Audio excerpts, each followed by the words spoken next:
Ok? Então, bom dia a todos. É um prazer estar aqui novamente com mais uma sessão do nosso SIG Farmaco, um grupo de interesse especial do SIG em Farmacologia e Terapêutica, que é uma iniciativa vinculada com a Sociedade Brasileira de Farmacologia e Terapêutica Experimental e sediada aqui com a oportunidade pela Rede RUT, a Rede Universitária de Telemedicina, e dentro da rede RNP. Deixa eu só ver aqui como é que eu passo agora o slide. Ixi, agora aqui, não sei como clicar embaixo, passar. professora. É aqui embaixo. Obrigada. Desculpem, é que é a primeira vez que nós estamos usando o arquivo dentro da plataforma.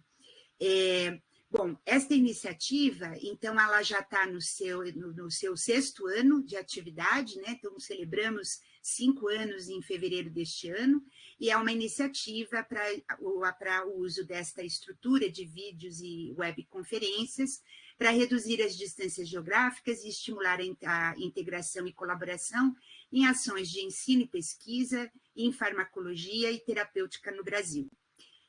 Aqui, para quem ainda não nos conhece, nós temos aqui uma distribuição no mapa do Brasil de todas as instituições que têm composto as nossas sessões e as nossas redes.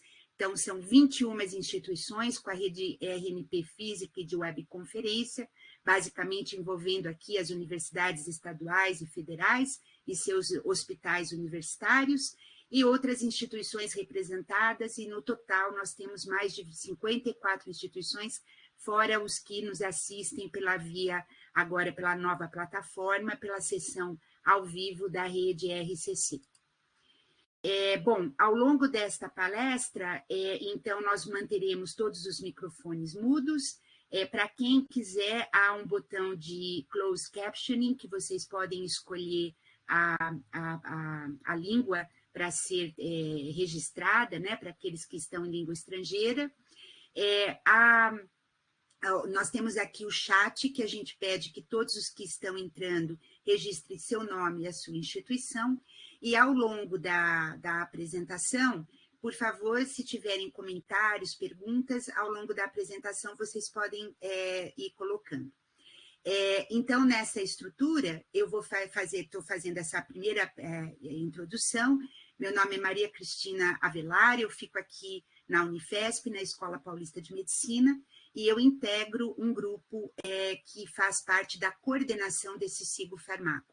Comigo, o professor François Noel, da UFRJ, professor Emiliano Barreto, da UFAL, professora Roseli Godinho, também aqui da Escola Paulista de Medicina, e o professor Paulo Guedini, da Universidade Federal de Goiás.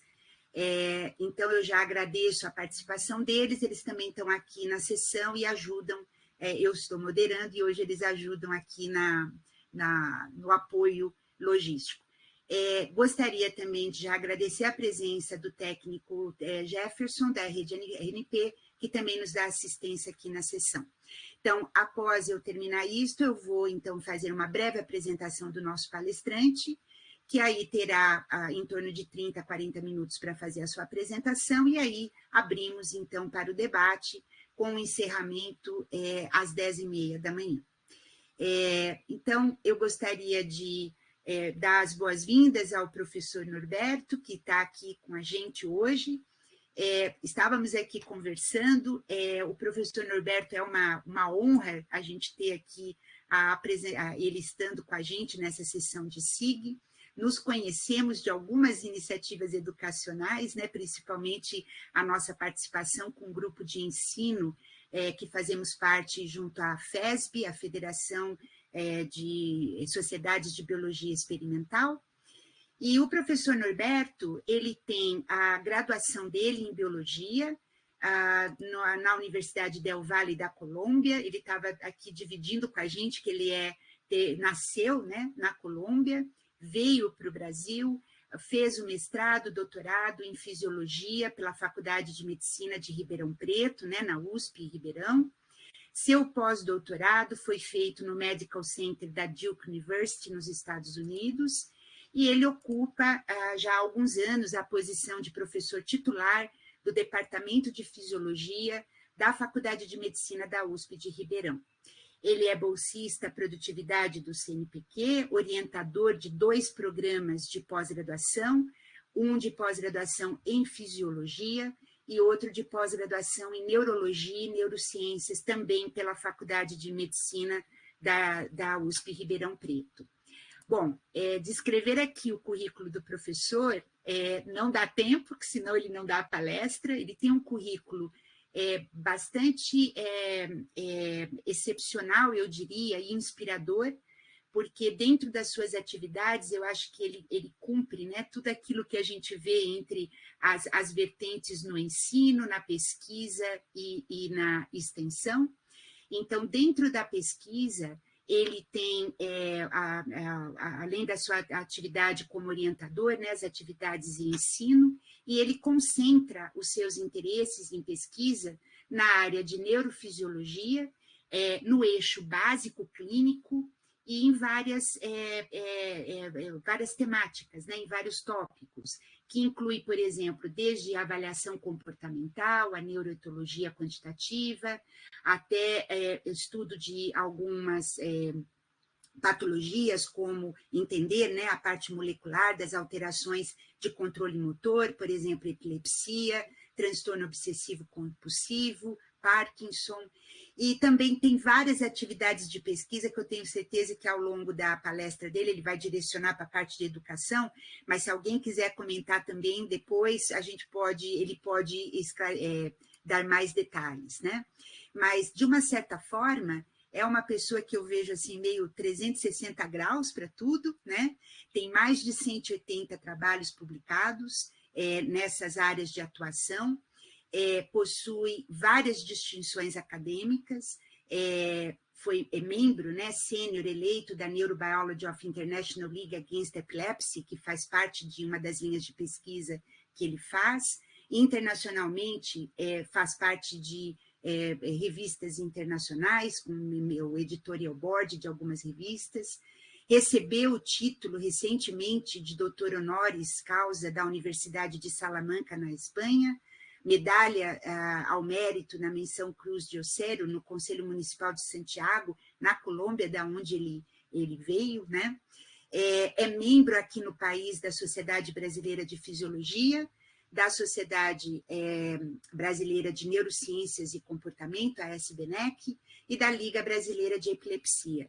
E eu gostaria de destacar que, dentro dessas atuações na fisiologia, por exemplo, ele é responsável por ter proposto, né, professora, um dos prêmios, né, a Nise Del Silveira, que é um dos prêmios importantes da sociedade. Ele foi um dos idealizadores e iniciador desse prêmio nessa área, incentivando a temática de neurociências. Eu gostaria de fazer uma transição para a temática de hoje, porque uma das distinções do professor é olhar a ciência, não só dentro da ciência por si, das descobertas que fazemos dentro das pesquisas, mas também com o olhar da educação e o ensino. Então, é o que traz, né, ele para esta palestra de hoje. Então, ele tem, dentro das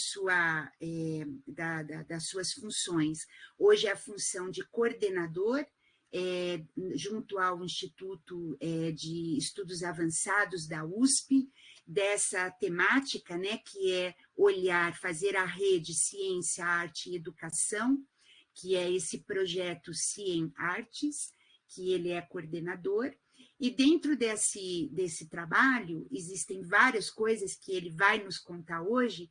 Eu gostaria de destacar a questão que ele teve recentemente, né, obras expostas na Semana do Cérebro, agora no começo de 2023, aonde lá em Ribeirão Preto, quem teve a oportunidade de estar lá, pôde ver, né, 43 anos de neurociência e arte, construindo pluriversos, integrando múltiplos saberes, né? Então, além disso, é importante destacar que ele tem também contribuições, por exemplo, com a construção de e-books, que vem dessa preocupação dele de levar para a sala de aula e para os estudantes, né, um material que faça, né, com que haja mais um pensamento crítico e criativo dentro de olhares, né, nos tópicos de neurociência, que é a maior parte do que ele foca, né? E com isso eu gostaria de começar a encerrar e dizer que, do ponto de vista hoje, principalmente pós-pandemia, nós tivemos, vamos dizer, uma chuva, né, de atividades online, de propostas, e acho que o professor, dentro das atividades e dos projetos que ele já vinha fazendo, já fazia bastante tempo, né, professor, anterior até a pandemia, eu acho que ele tem muitos projetos com muito sucesso, né? Tem uma vontade de passar isso, então eu gostaria de deixar um depoimento aqui, eu que já estive com ele em algumas atividades online e fazendo parte do grupo de ensino, estou sempre aprendendo com ele, então é com muito prazer que a gente o recebe hoje, professor Norberto, e ele então vai nos falar dessa rede Ciência, Arte, Educação e Sociedade, o CIENARTS, construindo pluriversos, integrando múltiplos saberes.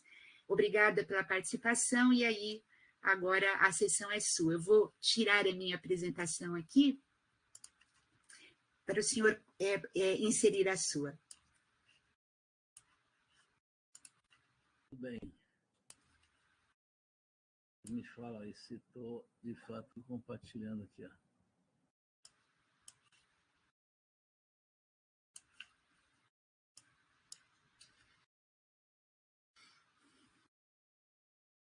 Está saindo a minha apresentação aí? Tá perfeito.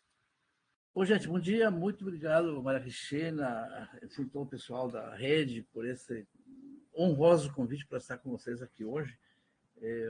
A gente estava falando, inclusive, um pouquinho antes do início, das dificuldades que a gente tem, particularmente cientistas, professores, de se desapegar enfim, de material que quer mostrar, basicamente para compartilhar e para, eventualmente, motivar as pessoas a fazer coisas que a gente faz que demonstradamente fazem sentido, particularmente professor, cientista com impacto social.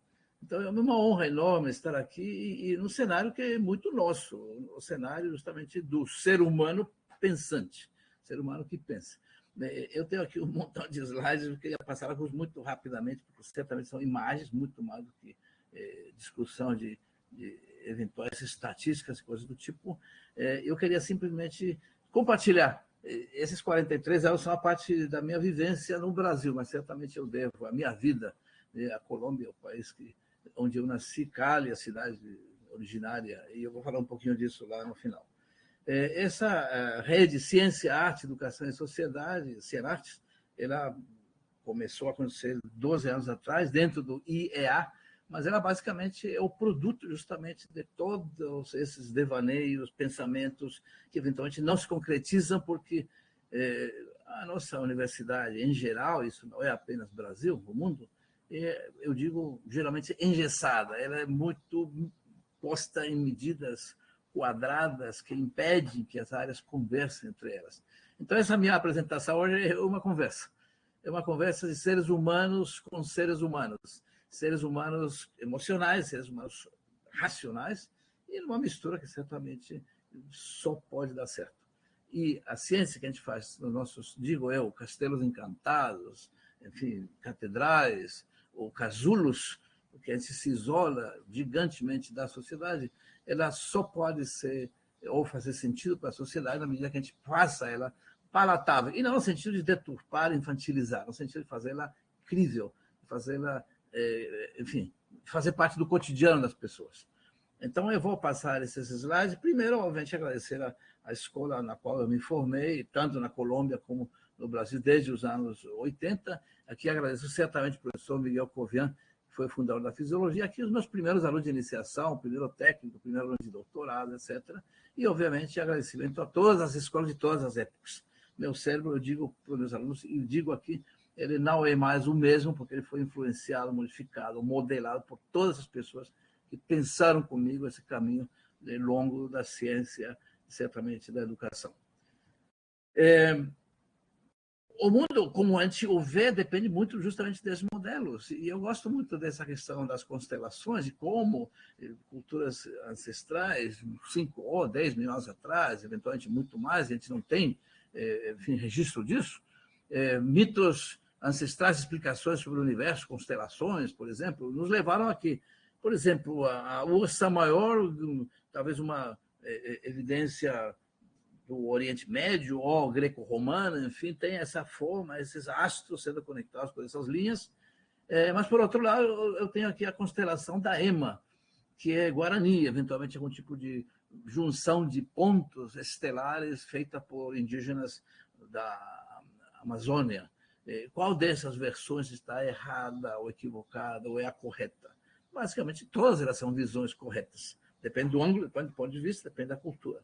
Mas não temos essa noção de que se aquilo que alguém definiu como correto e é cientificamente aceito tem que ser a regra, mesmo que seja um dogma a partir de um certo momento, ela não poderá ser modificada. A pergunta, basicamente, para quem está começando em ciência é: quem é você para dizer que Einstein estava errado? Coisa do tipo. Eu não estou dizendo com isso que qualquer explicação é válida. Estou dizendo que há modos de pensar o universo. E certamente, no meu universo latino-americano, que me inclui como colombiano e brasileiro, eu escrevi esse texto recentemente, que é parte dessa minha manifestação reflexiva. Consciência, arte e educação, como os produtos mais sublimes dos nossos cérebros, podemos enfrentar de forma adequada a pandemia da Covid-19 e outras ameaças, porque o desafio é construir empatia e solidariedade globalmente. E aqui embaixo, obviamente, usando as minhas habilidades de desenho, as minhas viagens imaginárias com o desenho, imagens de neurociência e arte contemporânea, retrato das cores da América Latina, representa a nossa energia, a nossa biodiversidade e megadiversidade, nossa diversidade étnica e cultural. Do Caribe ao Pacífico, do Atlântico, no Trópico de Câncer ao Trópico de Capricórnio, da Patagônia aos Pampas, da Mata Atlântica, do Cerrado da Floresta Amazônica aos Andes e aos Llanos Orientais, parte da fronteira Colômbia com a Venezuela. Essa visão de que o mundo, então, é plural, ela não é nova, absolutamente, ela é muito antiga, mas ela foi cerceada, ela foi podada, ela foi deletada. Eu recomendo a leitura desses textos, aos quais tive acesso muito mais recentemente, inclusive esse autor, Arturo Escobar, descobri que é de Cali, a minha cidade na Colômbia, mas é uma autoridade universal nessa área. E essa questão da política universal é fundamental para o nosso entendimento do mundo de hoje, e não o mundo feudal dos nossos territórios, ora da ciência, eventualmente da educação. Junto com isso, é interessante a leitura dos livros do Boaventura de Souza Santos, O Fim do Império Cognitivo. Eu recomendo a afirmação das epistemologias do Sul. Ele fala dos epistemicídios, aquilo que não fazia sentido, eventualmente, para uma ciência, por exemplo, eurocêntrica, ocidental, mas que vinha de culturas ancestrais, que eventualmente eram tradições orais e não necessariamente escritas, né? E, obviamente, que isso se reforça com a possibilidade de explicar o mundo de outra maneira. Outro mundo é possível. Ou outros possíveis são possíveis. Isso é o que a gente chama hoje de pluriverso. E, obviamente, que então leituras de outras pessoas que não os nossos cientistas convencionais mais recentes. God is Red, recomendo. Vini Viloria é um indígena americano que escreve belíssimos textos sobre justamente essa questão deturpada quando os impérios conquistando a nossa América. Isso vale para a Ásia, isso vale para a África, etc. Certamente conta uma outra história. E a gente pode contrastar isso ou somar isso com as versões, por exemplo, do Davi Copenhague Yanomami, no seu livro, junto com Bruce Albert, né? A Queda do Céu, Palavras de um Xamã Yanomami. A cultura ancestral ali existente nesse território excepcional que ainda nós desconhecemos de maneira profunda. Recomendo essa leitura. Não é uma leitura fácil, mas é uma leitura excepcional, certamente, que nos educaria. Ideias para Adiar o Fim do Mundo, A Vida Não é Útil, de Ailton Krenak, excepcional também, recentemente, né, membro da Academia Brasileira de Letras, é o primeiro indígena que tem esse título, certamente honra a academia, a presença dele como reconhecimento ao valor das nossas ancestralidades. E certamente nesse panorama maior, se a gente não entende que a vida, o universo, fazem parte de sistemas complexos, e aí vai toda a discussão de Gaia, que significa, né, uma visão mais planetária do que uma visão individual, isso é fundamental. Não discutimos isso usualmente dentro dos nossos laboratórios, por conta da nossa visão reduzida, tecnicamente necessária, mas eventualmente nos isola do contexto. E por isso o planeta está como está. E basicamente um projeto econômico voraz de crescimento, uma preocupação maior, PIB, aqui, ali, etc., o que se vende, o que se consome, versus a proteção de um ambiente equilibrado, como nas culturas ancestrais. dizer, não é à toa que, por exemplo, a descoberta da psilocibina hoje como um potencial agente antidepressivo, da mesma maneira que a ayahuasca, é simplesmente a redescoberta, porque 3 mil anos atrás as aztecas e maias já usavam os chamados derivados ou contidos nos cogumelos mágicos. E claro que demonstrar isso hoje com ressonância magnética significa que nós estamos tendo uma confirmação científica contemporânea daquilo que os maias e aztecas 3 mil anos atrás já tinham visto. Da mesma maneira que na medicina ayurvédica, a classificação das epilepsias perfeitamente feita para centenas, no mínimo dezenas de tipos de epilepsias, e obviamente com tratamentos associados com produtos da natureza, com os riscos naturais associados ao desconhecimento de toxinas ali presentes, mas ao mesmo tempo nós não podemos desconhecer que as nossas substâncias, medicamentos contemporâneos apresentam uma quantidade de capacidade ou possibilidade de intoxicação que, obviamente, tem que ser, de alguma maneira, também deletadas ou removidas quando isso acontece, independente das pressões da famosa Big Pharma. Como fazer, então, essa junção num laboratório que é basicamente um laboratório de ciência, um laboratório dentro de uma universidade que contemporaneamente traz esse matiz de estrutura educacional e científica com uma versão que é razoavelmente engessada, ilhada absolutamente da questão social. Eu acho que a arte é essa cola que nos permite fazer uma ciência que tenha ou faça sentido para a sociedade. E, obviamente, que isso faz parte de nossa percepção, claro, de que comportamento nós temos e como ele é modulado, inclusive para a nossa experiência do dia a dia. Se a gente estuda a neurobiologia do comportamento, o nosso comportamento como seres humanos, como primatas, né, certamente a gente tem que se espelhar nessas nossas famílias ancestrais ali e, eventualmente, reconsiderar que, independente de que sejamos humanos, homo sapiens, etc., nós temos um comum, absolutamente, denominador em sinapses como as que tem a plísia. Não é à toa que Kandel ganhou o prêmio Nobel justamente em medicina e fisiologia, estudando sinapses, potenciação de longo prazo, etc. É a plísia, molusco. Claro que se a gente tem interesse em estudar cérebro, Parkinson, epilepsia, cérebro humano, encéfalo humano, tem que estudar o próprio tecido do ser humano. Mas, independente de qualquer coisa, essa caixa de Pandora ali aberta, ainda nós temos 50 milhões de questões não resolvidas.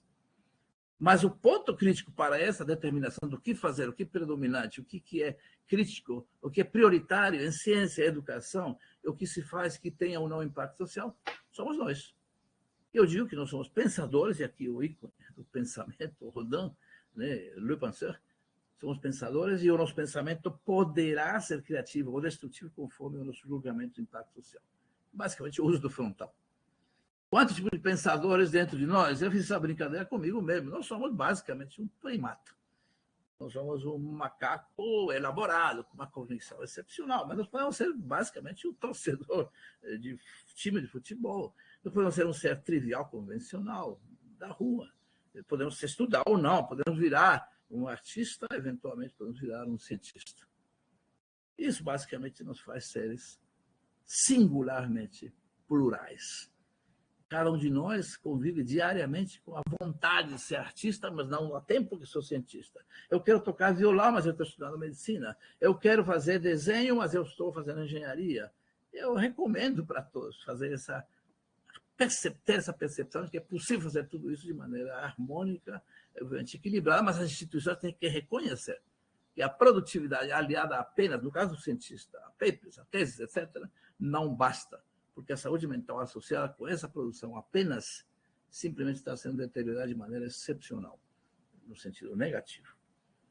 E, obviamente, que entender quem somos nós como seres humanos nessa evolução toda é fundamental, e a nossa comparação, inclusive, para temas como a moralidade, se ela é apenas patrimônio humano ou da natureza. E aí recomendo os livros do Franz de Waal, Chimpanzee Politics, excepcional, Peacemaking Among Primates, né? E, obviamente, os exemplos comparativos aí de vários grupos, né, de primatas. Nós que trabalhamos no laboratório o tempo inteiro, aqui em Franz de Waal, um provocativo livro, né, uma provocação excepcional, somos suficientemente espertos para saber que os animais são espertos? Ou seja, o modelo que a gente usa no laboratório é suficientemente modelo daquilo que a gente quer modelar, sobretudo na clínica? Certamente uma pergunta. E usaremos técnicas contemporâneas do futuro, como inteligência artificial, e isso determinará mudanças no futuro, justamente da humanidade. Eu devo confessar para vocês que eu tenho um gosto enorme pelos gatos, até por conta da Anísia da Silveira, eu considero eles os meus coterapeutas, aqui eu no meu morphe, né, felino, eu basicamente, para o que estou assistindo no mundo de hoje, do homem, da humanidade, eu cansei de ser humano, literalmente. E aqui, o que é eu? Um dos meus gatos aí, que está em casa hoje com 14 anos me acompanhando, e a minha esposa. Essas reflexões, certamente, então, são reflexões que transcenderam séculos. No livro famoso do Thomas Kuhn, A Estrutura das Revoluções Científicas, que eu também recomendo grandemente, Modelo do Universo, de Ptolomeu, Kepler, Copérnico, Galileu, Newton, Einstein, etc., justamente se propõe que a credibilidade desses modelos passa por comprovações científicas. Mas, por outro lado, a observação da natureza, livre de restrições eventualmente científicas, a questão da observação da natureza. 40 mil anos atrás não existia a ciência, 30 mil anos atrás a arte rupestre. E certamente essa visão, digamos, ancestral, ela tem que ser incorporada, e certamente com um diálogo apropriado, bidirecional, com a ciência, com a tecnologia de hoje. Entender a mente justamente desses indivíduos 30, 40 mil anos atrás é fundamental. Não temos provas. Temos, eventualmente, crânios, e dá para fazer uma neuropaleontologia, fazer as chamadas endocasts, que seria um modelo de encéfalo ali contido naquele crânio, e a partir dali fazer inferências, que permite tentar entender como esses desenhos se produziam, se eram seres iluminados, talvez movidos a psicodélicos, ayahuasca, LSD, psilocibina, e, ao mesmo tempo, não conseguia entender que um autista como a Nádia, aos 3 anos, fazia desenhos excepcionais. São viagens imaginárias, são competências que escapam à incompetência que esse indivíduo eventualmente tem para relacionamento psicossocial. A gente não sabe, literalmente. E esses registros são fundamentais. E o homem, obviamente, ao longo dos séculos, passa a continuar se perguntando como ele funciona, como o seu comportamento se explica, como, eventualmente, o seu cérebro explica os comportamentos. Maias, astecas, renascença, aí grandes pulos, obviamente, ao longo dos tempos, mas são as tentativas de entender, ora com dissecções, no caso de Vesálio, do próprio Da Vinci, e, obviamente, hoje com as dissecções virtuais, eventualmente feitas com tecnologia digital. Veja que o projeto O Homem Invisível, do NIH, faz essa composição interessantíssima, tem uma ressonância de altíssima resolução aqui nesse volume, ao mesmo tempo que um Vesalius, essa anatomia lá dos séculos, né, da Renascença e tudo mais. E claro que a tecnologia nos permite procurar, então, agora, através de conectômica, de redes, de DTI e uma série de outras metodologias, a sede, né, as redes associadas com criatividade. Viajar com a imaginação para entender formas que se repetem na natureza é fundamental. Eu tenho aqui raízes de orquídea na minha casa, aqui em cima de um coqueiro, e de repente eu vejo neurônios ali. Eu desenho em cima e vejo que muitas das ramificações são exatamente ramificações dendríticas ou axonais. Obviamente, mais claro aqui, eventualmente, se eu mostro apenas a imagem terceira aqui para uma pessoa, ela falará a belíssima imagem de marcação tripla, confocal, Olympus, Laika, etc. Por que não fazer essas viagens com a nossa imaginação, mesmo fazendo a ciência dura que a gente faz todos os dias? Por que não permitir essa mistura, né? Criar, no mínimo, uma interface de conversa entre a ciência e as artes? Aqui são, novamente, sinapses desenhadas por mim aqui, anos 90, algumas ferramentas ainda rudimentares de arte.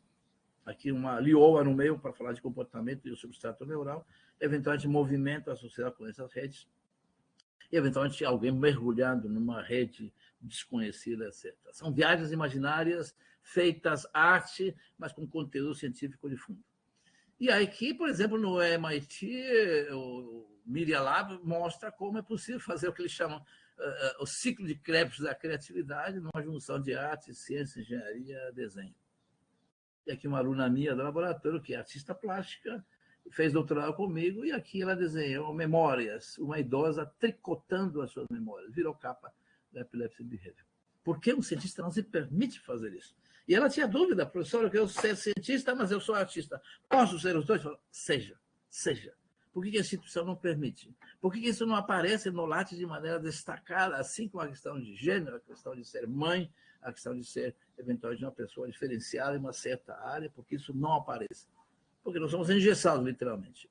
E na área que eu trabalho, que é a área das epilepsias, certamente a gente navega ao longo dos anos, inclusive por uma noção que, primeiramente, é de possessão demoníaca, a enfermidade sagrada, mas a gente se permite fazer uma proposta reflexiva que mude paradigmas ao incorporar conhecimento ancestral ou as técnicas, a tecnologia convencional.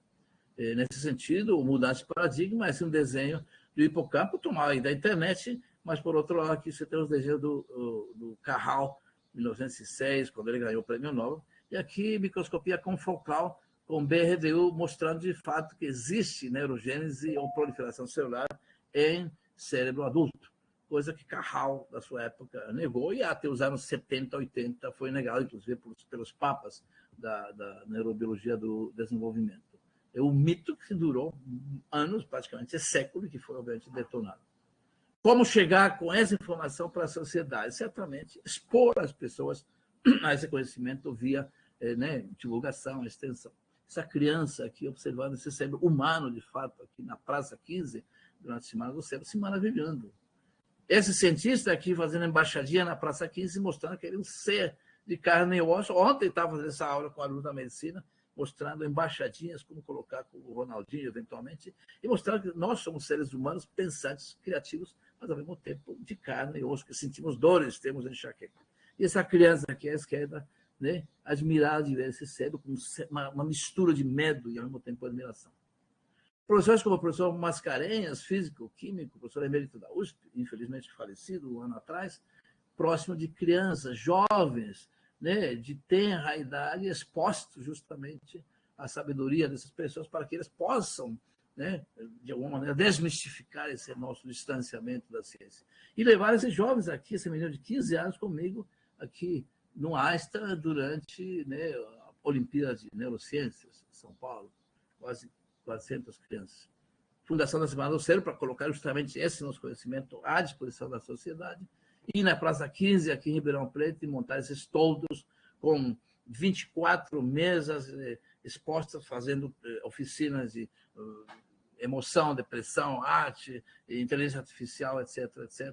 E obviamente chamando pessoas, por exemplo, como artista plástico aqui, o Lelim, fazendo grafite, que nunca tinha tido uma ideia do que é o cérebro, e agora sendo um dos atores principais do nosso laboratório da nossa semana. Aqui uma imagem em grafite do que é epilepsia, parece ser rapaz que não tinha ideia, mas ele se inspirou em obras da literatura, da área de neurociências, e aqui as pessoas assistindo. E você vê que esse indivíduo, artista plástico, que mal conheceu o cérebro, hoje desenha conosco e já é capa de 2 revistas, a maior revista de epilepsia e comportamento do planeta.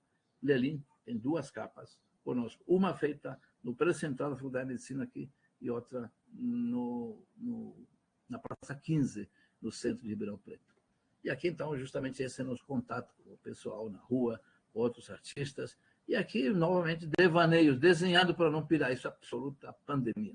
Quer dizer, poder se permitir expressar através das artes os nossos sentimentos, a nossa emoção, a nossa ansiedade, o pânico de muitas pessoas. Trazer pessoas com limitações gigantes, essa pessoa é tetraplégica, pinta com a boca, a atriz principal, por assim falar, do nosso cenário de coparticipação. Os nossos coterapeutas, Alanis da Silveira, homenagem aqui à psiquiatra lagoana, no seu projeto enorme, fenomenal, Imagem do Inconsciente, aqui o que é isso, admirando ou questionando minhas obras, e esse material sendo produzido nas escolas periféricas de Ribeirão Preto, aqui no Jardim Zara, e eventualmente aqui no METEC, fazendo com eles oficina de arte ao longo de 6 semanas, absolutamente desenhadas em conjunto com direção, coordenação pedagógica, coordenação educacional, com professores, com alunos, com técnicos.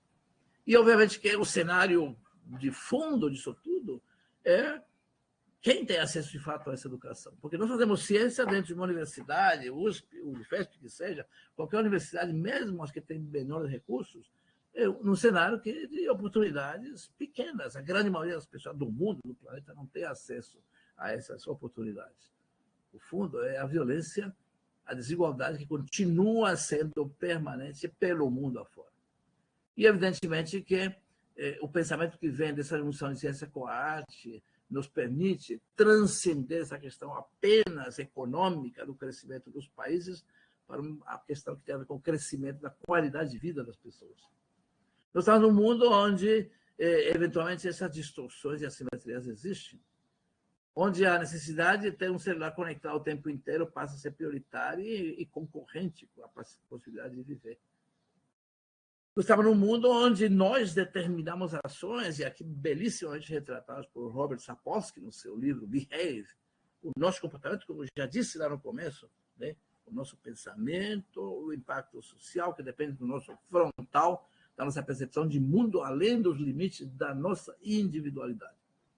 E aqui faço, nesse cenário, homenagens a múltiplas pessoas, particularmente nesse caso aqui. A mulher, foi logo uma semana do cérebro, em 2020, justamente a semana da pandemia, mulheres em neurociências singulares e hiperconectadas.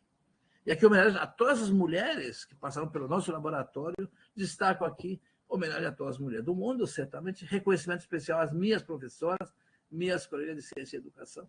Finalmente, em nome das alunas que em todos os tempos passaram pelo meu laboratório na FMRP, reconhecimento especial a cérebros pensantes e criativos. E deles depende uma escola que sempre deverá ser plural, empática e solidária. Claro, o nosso laboratório é um laboratório que, para ser um laboratório reconhecido nacional e internacionalmente, tem que fazer ciência. Ele é reconhecido como um laboratório que junta a ciência com a educação. E aqui um resumo dessas histórias combinadas.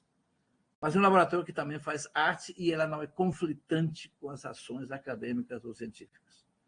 Uma maneira de fazer isso, inclusive, é através das capas. Temos 26 capas de revistas internacionais e, obviamente, que isso vai nos levar a um ponto crítico e que a gente terá que discutir em breve. Aquele Plano Nacional de Pós-Graduação, onde se discute não só a tese, mas o indivíduo que está se formando, por exemplo, como doutorando. Esse artigo eu recomendo, depois repasso para vocês. Temos que treinar estudantes de doutorado para serem pensadores e não apenas especialistas. Certamente o STEM dos Estados Unidos pode ser o STEAM quando artes passam a ser parte dessa equação. Pensar, tendo conhecimento ainda não demonstradamente da ciência, usar a ciência com os crivos naturais e com os dogmas podendo ser detonados literalmente conforme novidades apareçam, significa que a gente teria, no fundo, seres criativos, pensantes, que geram conhecimento, mas que estão inseridos socialmente. E é por isso que eu acho que um cientista não pode estar alheio ao planeta onde ele mora. Aquecimento global, miséria e violência, cérebro seco, mente seca, país seco, planeta seco. Eu me permito fazer essas brincadeiras visuais só para demonstrar o quanto, se a gente não se insere nesse contexto social, nós estamos alheios, absolutamente alienados dentro dos limites das nossas bancadas, eventualmente hospitais, laboratórios de pesquisa. E eu fico muito feliz quando, por exemplo, numa dessas escolas de periferia, com alunas de 14, 15 anos, e obviamente suas professoras, aqui citadas na parte de baixo, quando eu explicava a função do frontal, temporal, parietal, etc., as meninas falavam, professora, e elas tinham que fazer uma oficina, depois uma arte que representasse o que eles aprenderam ao longo das oficinas. Professor, já que o senhor disse que o frontal é nosso filtro social e que ele nos permite fazer pensamento crítico, portanto, nós acreditamos que a voracidade humana destruirá o resto do cérebro, de fato, o planeta.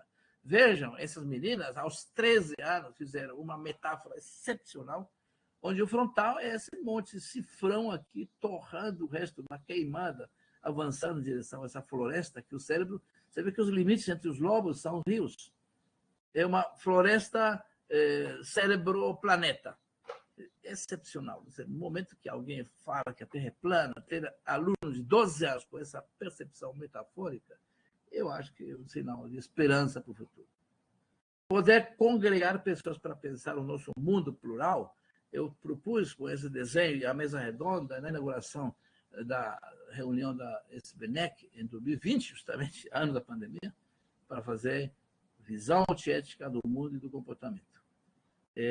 E, obviamente, que significa respeitar essa nossa ancestralidade. Aqui, ora, nas mãos do Jair Bel, infelizmente falecido recentemente, artista contemporâneo de arte indígena excepcional. Aqui, a homenagem feita na Argentina também às culturas ancestrais. A necessidade que o mundo seja conectado, inclusive, para que os poderosos, superpoderes, os que têm dinheiro, têm conhecimento, por conta do dinheiro, possam compartilhar com o resto do mundo. E para isso a gente tem feito alguns esforços que eu vou, no slide final, comentar, com redes de conhecimento que congregam pessoas do mundo inteiro, não apenas dos nossos países, dos nossos cenários. Estamos num momento planetário, segundo a Attenborough, em que o Holoceno terminou, o Jardim do Éden não existe mais. Mudamos o mundo de maneira que os cientistas estão falando hoje que estamos na época do Antropoceno. Ou seja, os efeitos antrópicos, a destruição que depende do homem, obviamente, que é crítica, e aqui, obviamente, o mapa desse mundo que poderá potencialmente ser destruído se a gente não chegar, né, nesse ponto de não retorno. E aqui com Banksy, uma homenagem justamente a isso que o homem poderá continuar fazendo e destruindo, essa ancestralidade, essa arte das cavernas sendo apagada literalmente pelo próprio homem. E aqui recomendo a leitura do Morin, Lições Complexas para a Educação do Futuro. E, obviamente, que se não for um evento solidário, como aqui no conceito de Ubuntu africano, aqui posto uma obra em South Africa, significa que a gente não fará. Sozinhos não faremos. Temos que ter um pensamento coletivo plural. E justamente o Instituto de Estudos Avançados me permite a criação de uma oficina, chama-se Cândido Portinari, a Ciência e a Arte do Cotidiano, e a partir dela criamos esses e-books. Alguns são de colegas nossos aqui da faculdade, da filosofia, da enfermagem, e nele tem o artigo que eu posso mandar para vocês sobre ter essas experiências nas escolas, dentro desse livro, que é da Fabiana Versuti, da psicologia aqui, da educação, aliás, e neurociências em Ribeirão, Quarentex, pessoal da enfermagem, aí tem um texto pequeno sobre a pandemia, e esse é o primeiro livro que nós editamos com alunos da medicina da pós-graduação, com textos e vídeos que eles próprios produziram. Justamente nesse ano 20, quando o primeiro grupo da medicina fazia conosco fisiologia, estrutura e função do sistema nervoso, nós fizemos essa transição. Isso aqui justamente é a celebração deles quando tiram a boina, aqui em Ribeirão Preto é a celebração de libertação, literalmente, passam para o segundo ano, e foi justamente essa não libertação porque o vírus apareceu. Você vê aqui o neurônio, o núcleo, o corona. E eu acho que com isso me permite fazer essa elaboração estética do que significaria euforia e depressão, né? Rainbow and Black News. E esses são os e-books, vocês podem pegar, inclusive, aqui o QR Code, porque esses são livros de mais ou menos 500 páginas com vídeos e textos elaborados nesse cenário da pandemia. Estamos tentando finalizar o terceiro. Aqui fizemos mesas redondas mostrando isso como uma potencial ferramenta didática, né? E na parte final, bom, o mundo de hoje é o mundo da alta tecnologia, da inteligência artificial. Eu pedi aqui para o sistema robótico computacional de inteligência artificial gerar imagens de epilepsia ou depressão, e eventualmente gerar imagens psicodélicas, ou eventualmente de multitargets para fármacos, ou eventualmente aqui, infelizmente o som não vai sair, não sei se é um...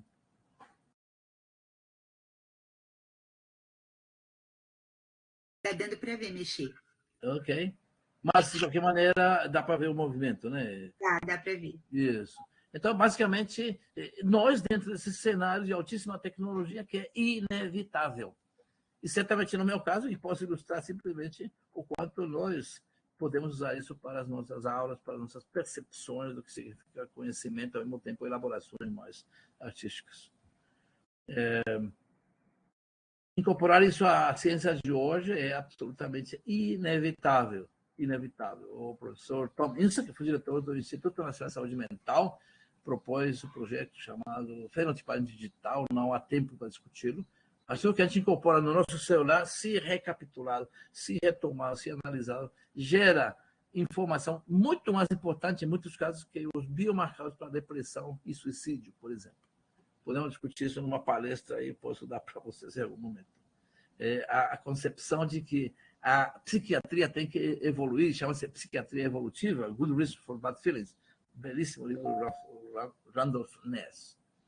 Isso já finalizando, quanto dessa tecnologia poderá explicar eventos tão elaborados como a mente de um monge tibetano?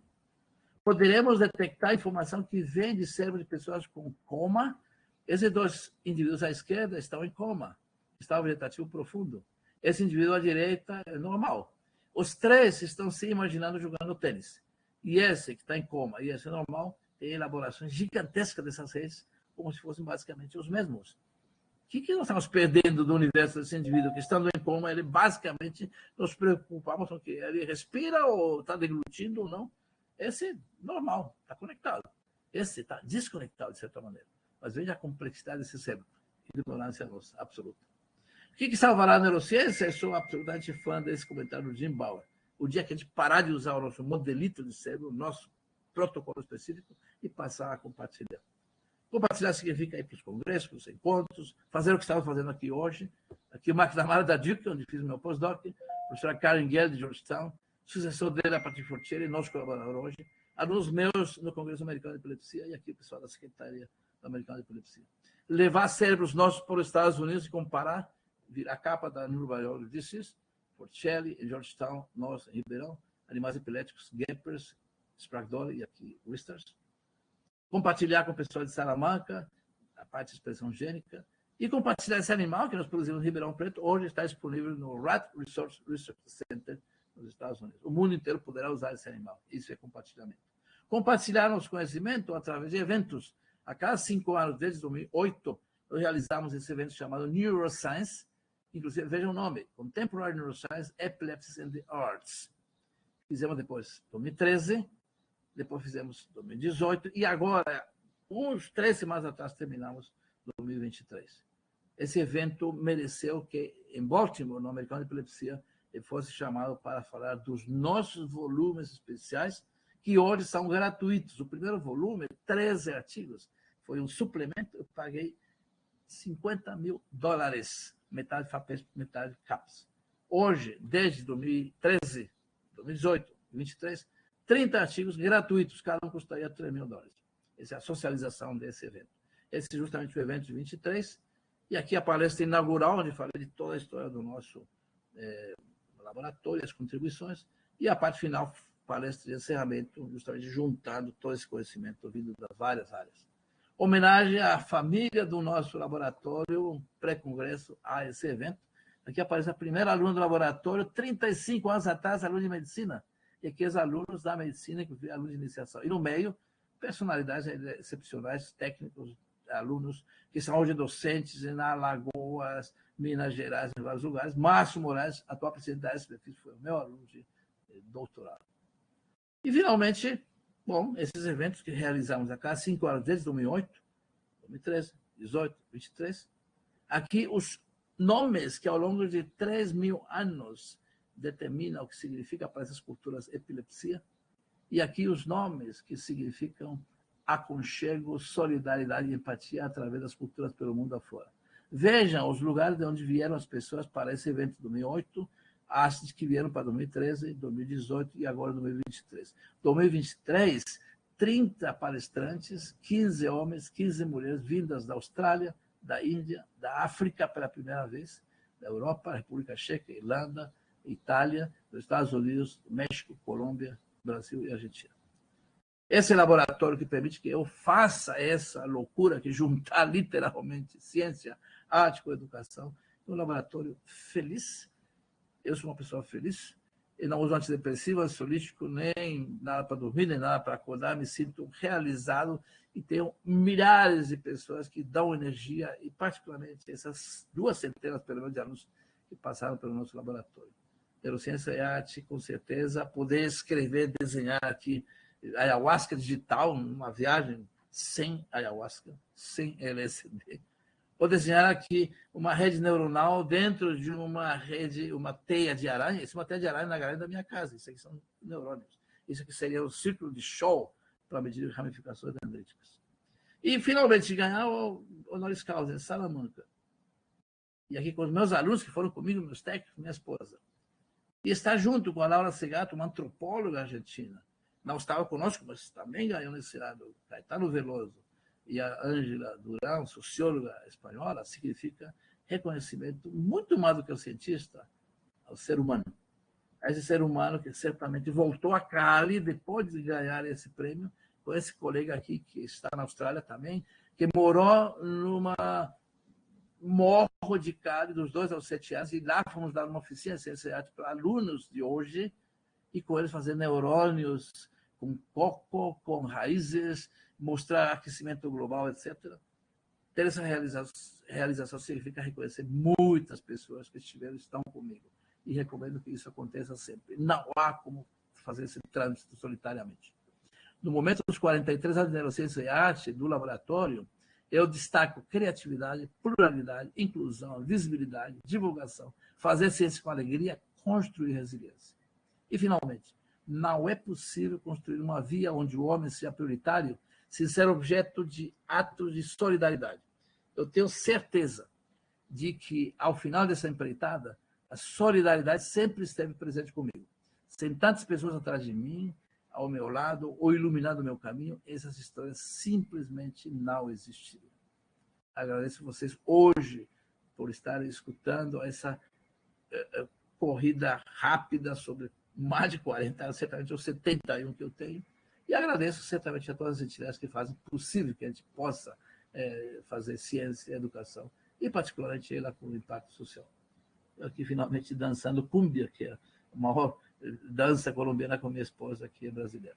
Obrigadíssimo pela atenção. 39 minutos, Maria Cristina. Muito obrigado. Nossa, deixa eu voltar aqui com o vídeo. Fantástico, Norberto, muito obrigada. Eu vou interromper o meu compartilhamento aqui. Tá? Mas muito obrigada, a gente sabe da tua história, mas foram 40 minutos, acho que nem isso, um pouquinho menos, e de uma viagem fantástica, né? Então, assim, muito obrigada, a gente agradece muito. E acho que a partir de agora a gente pode abrir para a nossa conversa.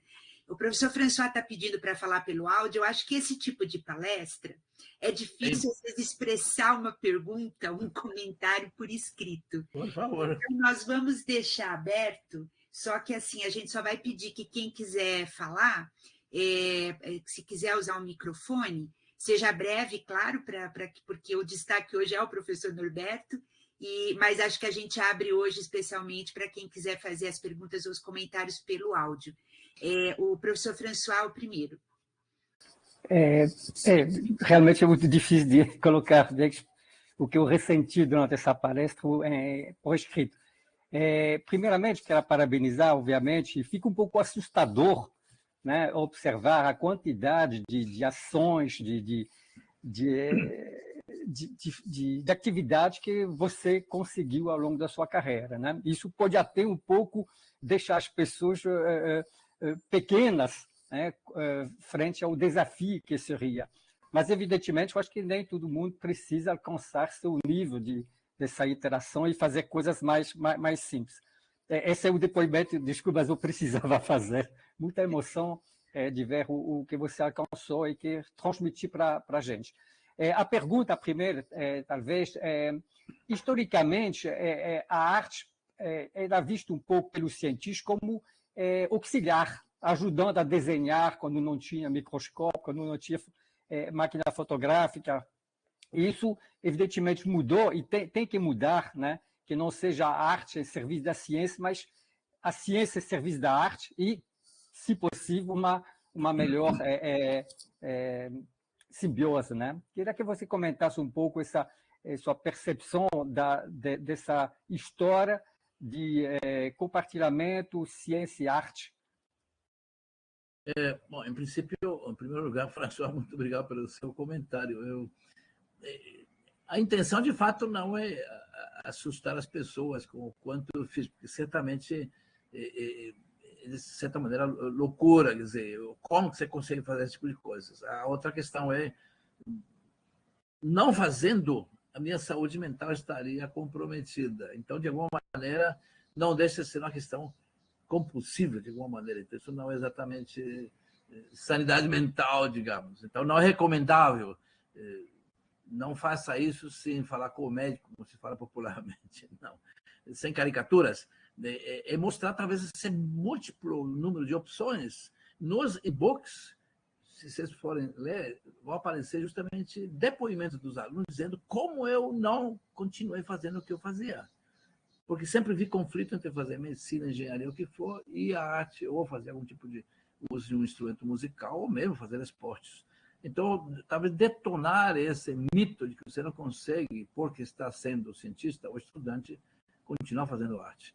porque é uma questão humana. Agora, a proporção pode ser muito diferente. E não precisa ser, o meu modelo não seria o modelo, é uma maneira de mostrar essas variações. E com relação à questão da interação, é complexo, o François, basicamente porque eu diria que há todas as possibilidades. Se eu uso a arte como uma ferramenta, eu posso ilustrar melhor um conceito através da arte. Eu, por exemplo, rabisco o tempo inteiro. Tem um rabisco aqui atrás de mim, de neurônios, de não sei o que, e eu começo com isso, depois expando para alguma coisa a mais. Agora, a gente tem que ser aberto, no sentido de que, se alguma explicação científica existe da arte, ela tem que ser aceita. E, obviamente, que a questão é se abrir para isso. E, ao mesmo tempo, o contrário. Se eu posso usar a ciência para explicar a arte, ou a arte para explicar a ciência, por que não? E talvez a gente não tenha esses grupos de discussão. Outro dia, na minha exposição aqui, justamente dos 43 anos, vinha um grupo de artistas. E aí a pessoa que me convidou para ir, aliás, que convidaria um grupo para visitar, falou, olha, é bom que você faça assim, assado, porque o artista, você sabe como que é o artista, né? Eu falei, não estou fazendo uma exposição para artistas, estou dizendo, o que eu fiz? Agora, se o artista gostou ou não gostou, isso aí eu não tenho como controlar. E eu faço como fiz essa palestra, um depoimento pessoal. Agora, eu sei que toca muitas pessoas. Entrar no meu laboratório, mostrei no começo para você e para a Maria Cristina, falei, olha o meu laboratório. Meu laboratório é uma mistura de ateliê e laboratório, cada vez mais. Porque antigamente eu fazia arte no fim de semana. O pessoal fala, você tem um hobby? É arte. Não, arte não é hobby. A arte pode ser hobby para alguém, mas para mim não é mais hobby. A arte é parte da minha vida. Então, acho que tendo essa noção de que cada um escolheria e em que proporção, eu acho fenomenal. Mas que o sistema maior seja permissivo para que isso aconteça. Que o aluno não se sinta preso a fazer apenas porque a arte não cabe na grade. Isso aí não cabe filosofia, aí não cabe história, aí não cabe contexto social. Tudo bem? Obrigado, Norberto. Com certeza. Nós temos aqui um comentário da Janaína Zanovelli, que ela é docente da UFPR, que está aqui com a gente e que está te agradecendo. Não sei se a Janaína quer perguntar alguma coisa, ou alguém mais quer comentar aqui no chat, no chat pelo áudio. Eu vou falar com... acho que o Emiliano quer falar? Emiliano, pode ir. Aí depois eu vejo aqui o que a Janaína escreveu. Em primeiro lugar, agradecer a presença do professor Norberto e essa inspiração de depoimento, né, que o senhor colocou. Muito enriquecedor. E, na verdade, isso nos faz refletir de forma profunda, né, o nosso cenário. Né?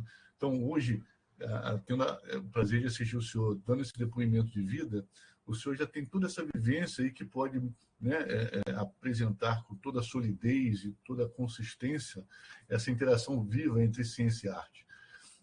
Só que nós vivemos num país métrico, onde a nossa ciência é métrica, engessada, e os valores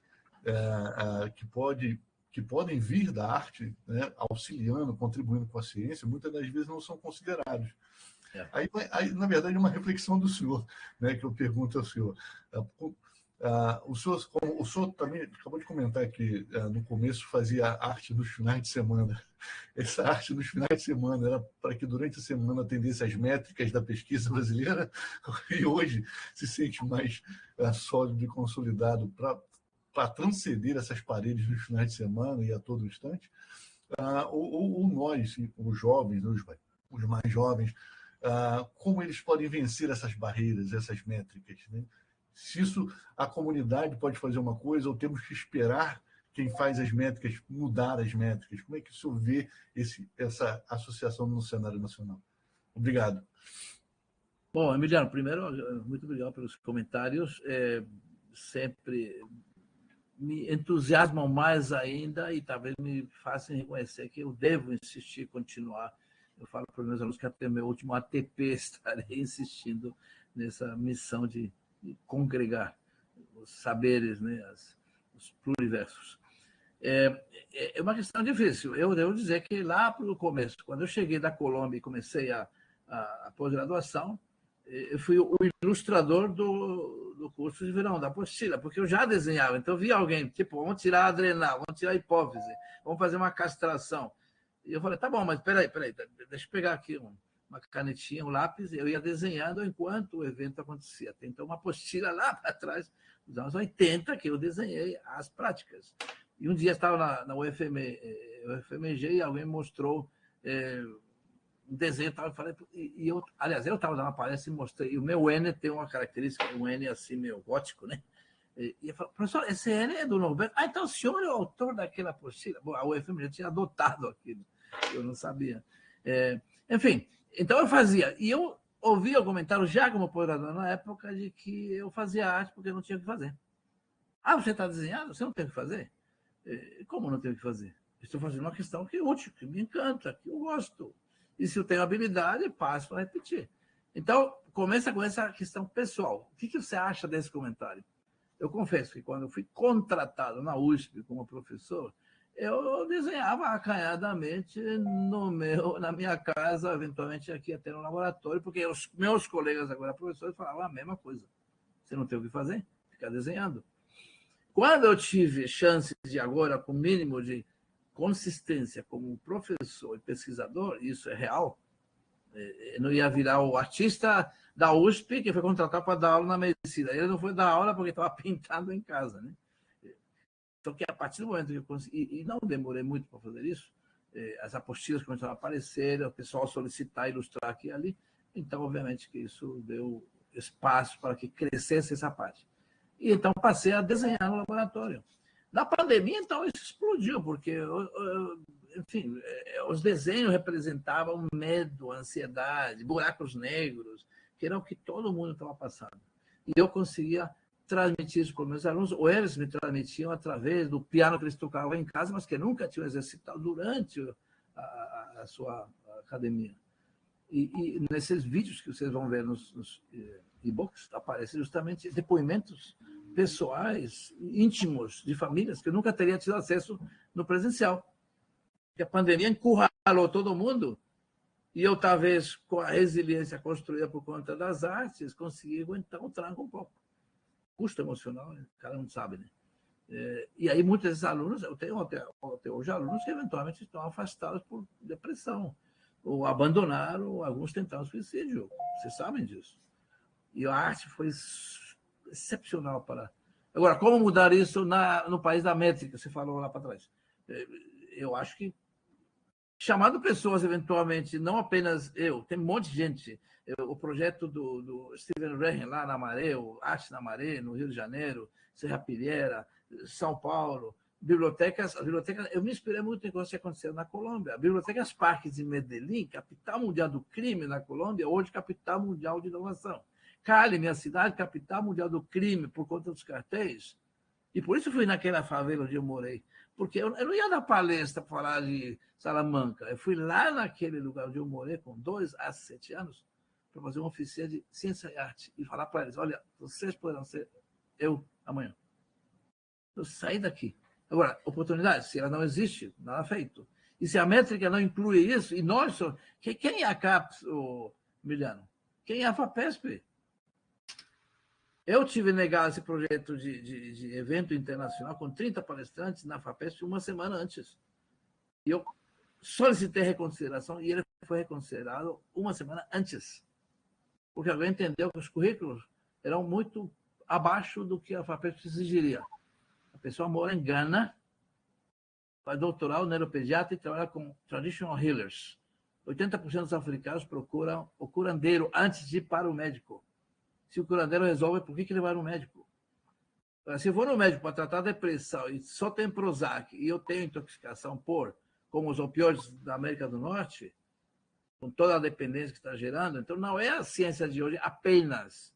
Se conjugar a ancestralidade com a ciência de hoje, dá perfeito.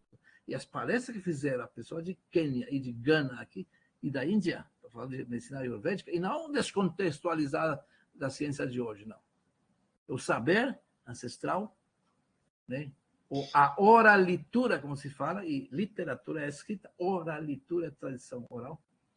Nós temos que mudar isso. Então, eu aceitaria convite para dialogar com o professor Esper Cavalheiro, da Unifesp, e outros, que pensam num projeto nacional onde essa inclusão de parâmetros, fora a métrica dos índices H, dos fatores de impacto, com certeza possam ser utilizados. Mas nós somos os responsáveis disso.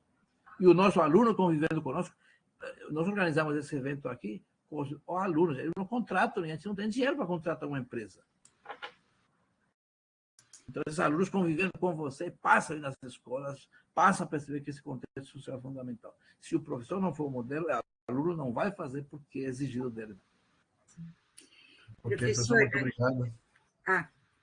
Desculpe, Emiliano, pode completar. Não, só agradecer pela oportunidade e as respostas. Muito obrigado. Então, a gente vai passar, tem um comentário da Janaína, e na sequência também a professora Soraya Costa, que é da USP, mas primeiro a Janaína. Muito obrigada. Vocês estão me ouvindo? Sim. Ai, que alegria ouvir o professor Norberto. Eu vou dar um depoimento aqui. Oi, Janaína. Tudo bem, Norberto, professor? Eu entrei na FMRP em 2002, fiz mestrado e doutorado, né?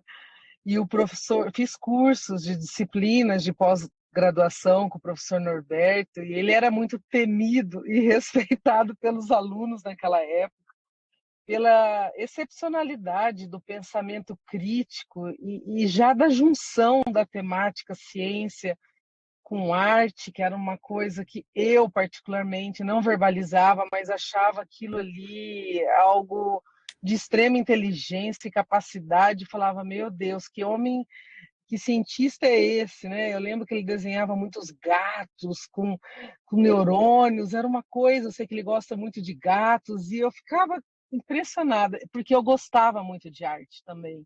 Fazia dança do ventre, eu via a arte como um processo, eu sei que não é uma terapia, mas ajuda muito a gente expandir o pensamento, o conhecimento e começar a juntar, né, a arte com o que a gente faz. Mas durante a pandemia eu comecei a fazer teatro aqui e senti um pouco do preconceito, daquela coisa, nossa, agora ela vai deixar de fazer ciência, ela fica postando em redes sociais que está no teatro. E, na verdade, eu fui fazer teatro porque era um sonho e uma necessidade muito grande interior minha. E eu já estava bem estabelecida já no laboratório, na minha linha de pesquisa tal. E em algum momento eu falei, bom, mas eu, com o exemplo do professor Norberto, eu falei, como que eu posso conciliar o teatro com a farmacologia? Aí isso começou, eu quis tentar trazer de alguma forma, né? E agora a gente fez um projeto de extensão aqui na farmacologia com alunos de ensino médio, levamos até na SBEFT o pôster, tudo, no qual a gente trouxe esses alunos de escolas vulneráveis num projeto de prevenção ao abuso de drogas e colocamos teatro durante todo o processo de ensino. Foi totalmente lúdico, criativo, teve desenhos, teve experimentos, teve teatro. Então, assim, eu acho que são paixões meio que simultâneas e que, de alguma forma, se conversam, né? Naquela época, eu não entendia como seria possível a conversa. E eu acho que é um degraus que a gente vai, né? Para até conseguir entender como ligar uma coisa a outra. Então, assim, eu só queria dizer que o professor Norberto foi uma inspiração, é uma inspiração, não é uma mente fácil de ser entendida, porque é aquilo que os professores anteriores comentaram, né, que até assusta, como alguém consegue ter tantas habilidades, né, e conseguir administrar. Mas eu, como professor Norberto, fui por essa linha também como um processo fundamental para a minha saúde mental, e a arte é possível de se juntar à ciência, então isso é muito legal. Fica uma dica aí para todos que estão presentes, né? E era isso, só queria compartilhar esse depoimento e desejar sucesso aí para o professor Norberto, que eu admiro muito. Obrigada pela oportunidade de falar também um pouquinho. Obrigado, Janaína. Maravilha escutar você, enfim, retomar essas experiências conjuntas. O meu sobrenome, inclusive, é Cairasco, então a Janaína deve lembrar que a forma também era de Carrasco. Né? Mas, enfim, o tempo demonstrou que alguma coisa além dessas perspectivas existia. Né? Excepcional. Eu acho que essa junção sempre vai dar certo, absolutamente, sempre vai dar certo. E eu incentivo as pessoas a fazerem. Mas isso significa, como já falava o Emiliano, vocês estão insistindo que tem que mudar o paradigma. Essas métricas, aquelas ditas racionais, não, cientificismo de alguma maneira, né? Ela tem que passar por outros modelos. Tem que incluir, claro, não é produção zero, e já que a pessoa é, né, na sua imaginação hiper elaborada e complexa, ponto. Não, isso é extremos. Mas cercear aquilo que é inato da nossa natureza humana, e sabendo que com isso a gente ganha em termos de qualidade de vida, e particularmente de saúde mental, além de contribuir com o próprio conhecimento. Quer dizer, você vê artistas como Pollock, você vê no caos daquele jogar tinta numa tela, etc. Eu já vi equações fractais saindo dali por cientistas interpretando as obras de Pollock. Quer dizer, vários, Semir-Zek, em inglês, que estuda a visão, e ele mostra como pessoas treinadas para observar a arte têm uma maneira de olhar para obras de arte diferente. E ele fala que o neurocientista, que o artista é um neurocientista. Ele não desenha, pinta a esmo, ele sabe como vai impactar as pessoas, ou seja, como vai impactar a emoção das pessoas, a leitura que elas farão da obra desse indivíduo. Essa conexão é absolutamente clara, e ela deve ser mantida, e obviamente que nós temos que participar dessa mudança de paradigma. Professor, tem mais a professora Soraya Costa, que é da USP. Soraya, você consegue falar? Uhum. É que aqui o seu microfone está aberto por aqui. Eu não sei se é o seu computador que você tem que ativar. É que você tem que olhar. Eu não sei se o Emiliano consegue ajudar, ou o François. Eu acho que ela tem que, ao entrar na sala, entrar com o microfone ativado, porque ela estava apenas com áudio. Você tinha que ter ativado. Se você quiser sair e entrar rapidamente, Soraya, aí a gente... você pediu. Você pode pôr por escrito, então, o comentário? Enquanto isso, professor, tem um comentário aqui do François falando de gatos, arte, ciência, medicina. Vale a pena conhecer as pinturas de Louis Vin, talvez? Quando a medicina explicou como a esquizofrenia do pintor explica a deriva dos seus retratos. Com certeza, a gente tem vários exemplos, como o senhor colocou antes, né? Dentro da ciência. Bom, agradeço o comentário do François. Realmente não conheço, vou dar uma olhada nessas pinturas, sim. Eu gostaria, enquanto a Soraya pede para tentar acertar aí o áudio dela, eu gostaria de comentar, para até agradecer aí o comentário da Janaína, do depoimento dela. E aí, Norberto, é normal, né, essa coisa do professor temido, mas eu gosto do professor temido, que na realidade é aquele que ao mesmo tempo é o inspirador, né? Eu tenho alguns exemplos também na minha vida, e eu percebo assim, as pessoas, eu nunca tive medo daquele que desafia, né? Às vezes a gente tem medo do professor, mas é interessante porque dentro da minha formação básica, aqueles que mais exigiam, né, no final, a gente vai passando com o tempo, a gente entende, né, essas exigências, e elas são tão importantes, né, porque não é só passar a mão na cabeça, né, não é só abrir a porta, mas a pessoa tem que fazer a sua parte, né? Então, eu acho que nesse seu caminho... bom, deixa eu segurar a minha pergunta, vou ver aqui a da Soraya primeiro. Eu não estou conseguindo agora nem ouvir. Sim, Soraya, aqui o seu microfone, você só aparece aqui com direito a áudio, a escutar, não a microfone. Então, significa que é o seu computador que, ao logar, não permitiu a... Tá. Ela está colocando aqui que a parabeniza, que é muito inspirador, e já avisei a todos os alunos para desenharem capas. Então, para a professora Soraya, Norberto, só para te contextualizar, ela está na farmacologia da USP, e atualmente ela é a presidente eleita da Sociedade Brasileira de Farmacologia, e ela faz parte de um grupo de iniciativas educacionais dentro da SBEFT, e a partir do ano que vem ela é presidente por 3 anos, então, com certeza, vou fazer as palavras aqui, Soraya. Ela, com certeza, ela está interessada em explorar mais essas iniciativas, então, são coisas que a gente pode, até o vídeo, né, depois vai estar no nosso canal do YouTube, outras pessoas vão poder ter a oportunidade de ver sua apresentação, e como ela colocou, acho que é inspirador mesmo, né, que a gente siga esses exemplos e consiga colocar essas práticas também nos nossos núcleos, né? Aí ela diz aqui, seus quadros também gostaria de comprar. Está à venda os seus quadros, Norberto? Olha, você vê, nessa parte eu continuo sendo aquele cientista convencional. Eu nunca pensei em fazer dinheiro com os meus quadros, não.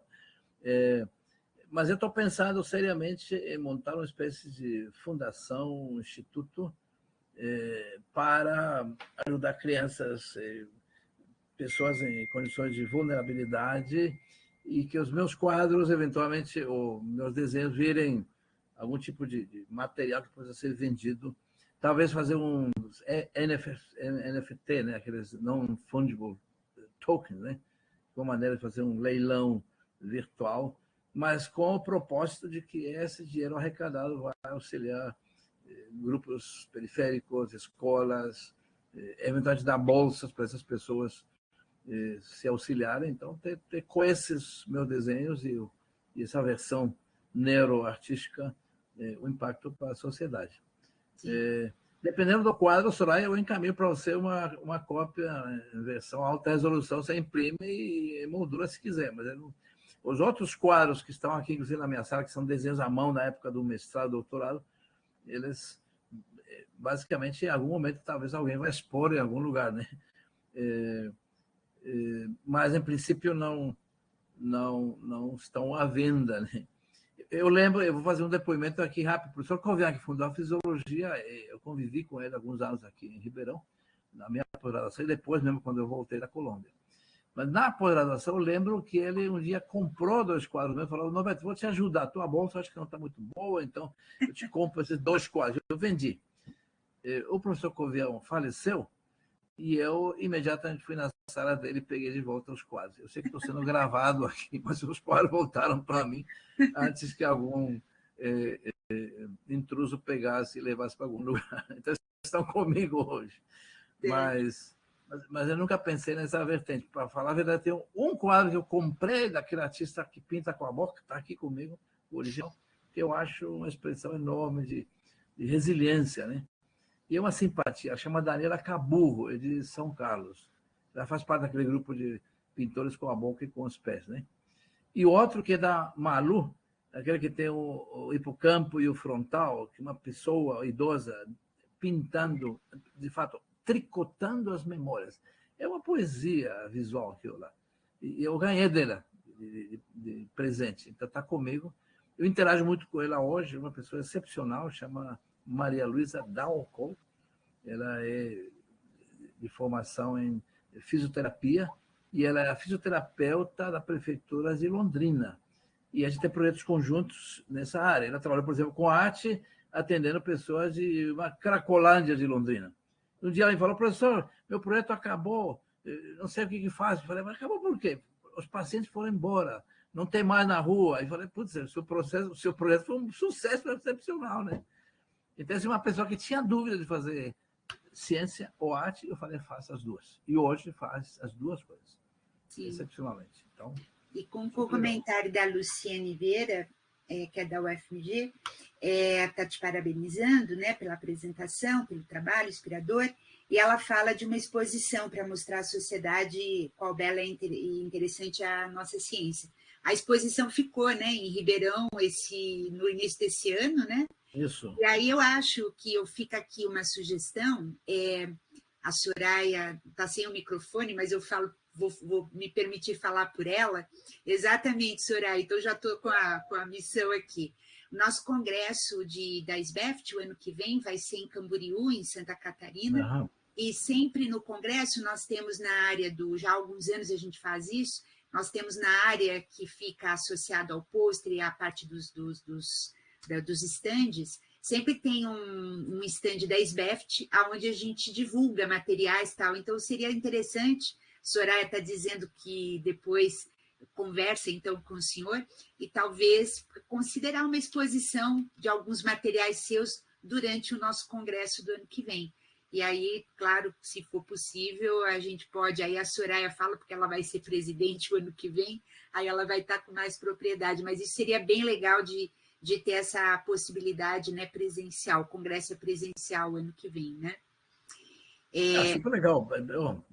Muito Ela está obrigado. lembrando aqui que é a segunda semana de outubro. Eu não lembrava da data, mas é a segunda semana de outubro em 2024. Aí seria bem bacana. Aí, quem sabe, se eu dar os prints digitais pessoalmente para ela lá no Congresso. Claro, com certeza. Inclusive, a exposição, para facilitar a montagem, eu fiz tipo pôster, porque tem muita história, então era muito difícil fazer um por um. Então, eu expus individualmente esses desenhos antigos, originais, que são desenhos mesmo, pastel, crayon, sanguínea, enfim. Mas os outros que são mais elaborados, que tem uma história ali, então eu coloquei sempre 43 anos de neurociência, e embaixo alguns comentários que davam um caminho, inclusive tem uma cronologia, em que época foi feito, com que ferramentas. Tem um PDF da exposição que eu posso compartilhar com você. Seria maravilhoso. Isso existe. Sim, PDF, são 27 posters, ele pode ser distribuído, e aí tem alguns dos textos que apresentei hoje nos slides estão ali. Inclusive tem os QR Codes desse material que pode ser distribuído. Eu tenho um maior interesse em que isso seja espalhado, claro. E com certeza eu toparia a questão de combinar a maneira de fazê-lo. Acho que a maneira mais prática é realmente enviar os materiais digitalmente e alguém imprime para não ficar transportando, porque fica muito mais complexo. Imprime no local e já coloca nos suportes específicos, dependendo do número deles, então pode se escolher. Mas isso a gente pode conversar, mas eu fico muito honrado pelo convite, claro. Se puder me passar o PDF depois por e-mail, aí eu encaminho e a gente também dá uma visibilidade, porque na nossa página de iniciativas educacionais, na SBEP, nós temos uma área que a gente pode dar visibilidade a materiais de outras convidados ou sociedades, que justamente é para divulgar, né, entre os nossos sócios do público. Para terminar, Norberto, eu gostaria só de... tem mais uma... mais uma questão, aluna, eu vou dar prioridade ao chat. Então, parabéns, como uma inicianda no mestrado em farmacologia, é interessante ver a ciência sob o ponto de vista da arte. Durante a minha adolescência, era difícil decidir para qual lado seguir, mas é bom saber que não é preciso fazer disso uma escolha. Ela é uma aluna de pós-graduação que está iniciando agora, ela está na realidade, segundo dia dela, porque ela está aqui comigo no laboratório. Legal, Carla, que você colocou essa... Maravilha, não. Maravilha, Carla, pode continuar pensando nessa dupla cidadania, como eu falo, né? Ela pode ser convergente, pode ser integrada. A maneira como você vai fazer é muito você, né? Mas eu tenho todo o meu incentivo para fazer uma carreira com essa dupla missão, que todo mundo vai ganhar. Primeiro, você. E segundo, quem estiver perto de você e as pessoas que você tem influência. E a sociedade, a educação são os caminhos para a gente fazer mundos melhores, né? Estamos precisando de muito disso. Se olhar para esse cenário dessas guerras todas absolutamente degradantes, né? E a gente tem ferramentas para tentar fazer o oposto. Radicalismo, fundamentalismo, esse tipo de coisa, eu acho que não é o cenário melhor para a humanidade. E a gente tem que pensar socialmente. É difícil. Em geral, as pessoas se resolvem sozinhas, né? Isso aí não me interessa. Eu fico ilhado, eu fico alienado, e se viram vocês lá. Não. O homem é um ser plural, é um ser social. E o nosso triunfo como seres humanos, como espécie, é o triunfo da sociedade, do planeta, que terá que ficar para outras pessoas. É a nossa única casa, como fala o Dalai Lama, né? E como fala o Krenak, como fala o Davi Copenau, e como falarão todos os cientistas que absolutamente têm inserção social. É o meu desejo, e novamente, bom, Maria Cristina, François, todo mundo, Emiliano, muitíssimo obrigado pela chance, pelo tempo, pela disponibilidade. Estou atento para novos convites para a exposição e, com certeza, para a gente se encontrar presencialmente em algum momento. Com certeza. E, na verdade, eu quero agradecer a Carla, né, pela pergunta, porque permitiu esse encerramento maravilhoso aí com a sua mensagem, que é um momento tão importante de escutar, né, palavras como o senhor colocou agora. Eu totalmente acredito exatamente no que você falou, né? Então, vamos terminar com essa mensagem, e a gente é que agradece essa oportunidade maravilhosa. Eu vou só rapidamente, então, dar encerramento, lembrando que, então, nós temos essa apresentação, ela está sendo gravada, né? E após um tempinho, acho que deve demorar aí umas 24, 48 horas, normalmente, a gente recebe, então, o vídeo, né, que é gerado aqui desta plataforma, e esses vídeos dessas sessões, que são mensais, elas ficam disponibilizados no nosso canal do YouTube, que fica em conjunto com a Sociedade Brasileira de Farmacologia Terapêutica Experimental, a SBEFT, nesse endereço que vocês podem ver aí. Se vocês forem lá, nós temos todos os vídeos das sessões anteriores, então fica aqui o convite para quem está vendo, né, essa sessão pela primeira vez, e aos que futuramente nos verão aqui online, para olhar, né, outras sessões e continuar com a gente nas próximas. A próxima aqui está pequenininho, mas a próxima sessão, que será no dia 20 de novembro, que será no tema prospecção de quimioterápicos antitumorais com alto potencial translacional, que vai ser moderado pelo professor Emiliano e pela professora Flávia Santos da UFC, o professor Emiliano da UFAL, e o palestrante vai ser o professor Diego Wilke, da Universidade Federal do Ceará. Com isso, então, eu encerro, agradecendo mais uma vez aos participantes, né, a esta audiência, e ficamos, então, com um encontro marcado para novembro. E, mais uma vez, professor Norberto, muito obrigada por essa excelente e inspiradora apresentação, discussão e sessão. Muito obrigada. Muito obrigado. Bom dia a todos e todas. E, professor François, poderia finalizar a gravação?